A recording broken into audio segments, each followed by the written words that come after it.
Somehow he went from making a jetpack out of a vacuum cleaner to this.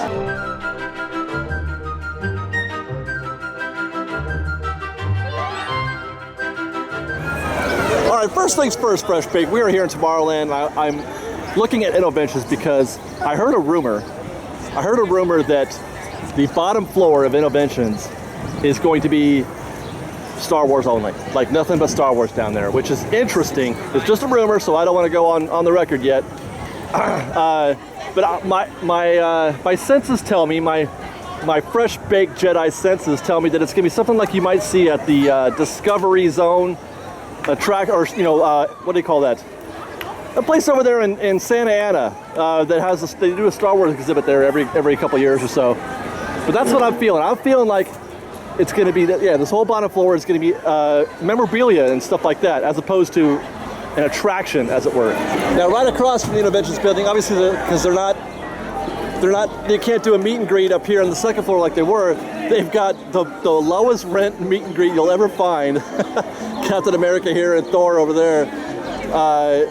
This is kind of sad. That's really, really sad, right? I mean, I feel. It is kind of sad, but in the way you're giving people something. Well, right. At least it's something, but I mean, my goodness. It's kind of cool because you get to meet them both almost at the same time. You don't have to get in one whole line for one guy. That's true. That's a fair trade. Maybe fair. I don't know. It's half fair. Well, I mean, if you're fans of them, you love it. Wow.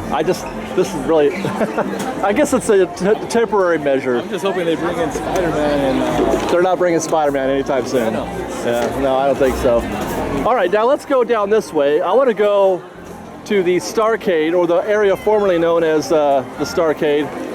I saw Tomorrowland yesterday, you guys. And I have some thoughts on it. There's been some really mixed reviews about Tomorrowland. I think a lot of it has to do with expectations. It looks like a very serious movie by the, all the advertising and the marquee, and even the little preview we saw, very, very serious about it. I mean, it's a kid with an imagination, that kind of thing. But it's actually, in my opinion, once I figured out that it was more of like a throwback movie, kind of like what you saw in the 70s and 80s, something like, I don't know, Escape from Witch Mountain, or I don't know. I can't think of another example, but it's very silly. The movie is actually quite silly, especially the middle, like the second act, when she first meets George Clooney's older character. I enjoyed the movie quite a bit once I got over that expectation of what I was going to see, because really the story is kind of bizarre. So if you can get over that, is this thing still open? But yeah. I would recommend seeing Tomorrowland myself if you like old classic Disney, kind of silly, funny movies that they used to do back in the day. This shows up at the end of the movie. This is the sort of the main feature of the plot, which makes no sense whatsoever, by the way. I don't understand it at all, because George Clooney's character he's an inventor. Somehow he went from making a jetpack out of a vacuum cleaner to this. It's an NBA championship trophy. Right, he invented the NBA championship trophy. Good call, Mike. That whole thing at the end, I didn't get at that at all. It didn't make any sense. Here's their new futuristic jetpack costume. Yeah, see, this is his stuff. This is the stuff that George Clooney's younger character invented. I don't know. The plot, like I said, there's a story there somewhere. But for me, it was just more about having fun with just having a good time, like in a family film. She was awesome. Casey was her name in the movie. She was terrific. She was really good. She's gonna be a star. The only what do you want to call it? Like the thing I wish they could have done, which I mean I get why they didn't. I wish there could have been more of a closer connection to Disneyland. The only thing that they connected to Disneyland was the Small World scene at the very beginning that we see in the preview here. The way you get to Tomorrowland, and that's it. There really is no. You call the movie Tomorrowland. Can I get a little more? Can I get a little more connection with the park, please? That's all. I mean, just a little bit. Space Mountain was in it. That was cool. You could actually see Space Mountain in the background when they were in Tomorrowland. You could see it. And can I please get my Galaga back? And no, you cannot have Galaga back. Besides, the game you play in there is Tron, not Galaga. But anyway, having said all that, I really did enjoy the movie Tomorrowland, and I would recommend it for everybody. Even if you're just a Disney fan, you don't have to be a Disneyland fan.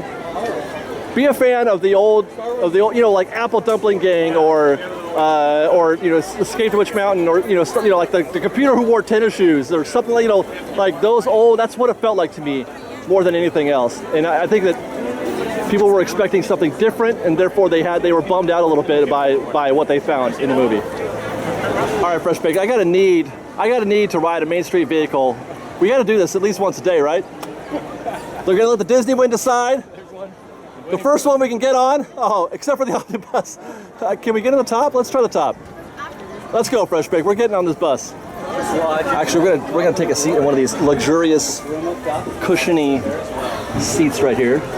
All right, Fresh Bake, we're ready. You ready to go on an omnibus ride? Let's check out a omnibus side view of Main Street and Town Square and the hub, and this guy right here, and that guy Welcome right there aboard also. the omnibus. Please remain seated with your arms, hands, legs, and feet inside the bus. And please supervise your children. You're in the mirror. Thank you.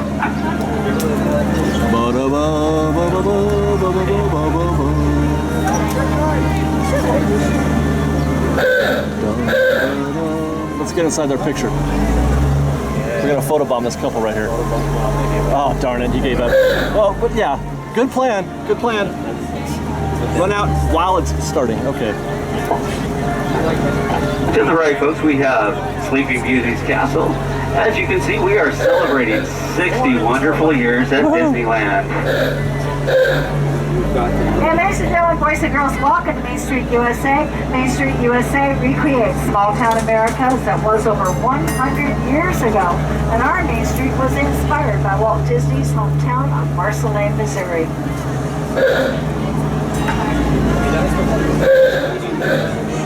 Coming up on the right-hand side of the street, or what we call the sweet side of the street, because there's the Candy Palace, and you can watch our candy makers in that front window all day long.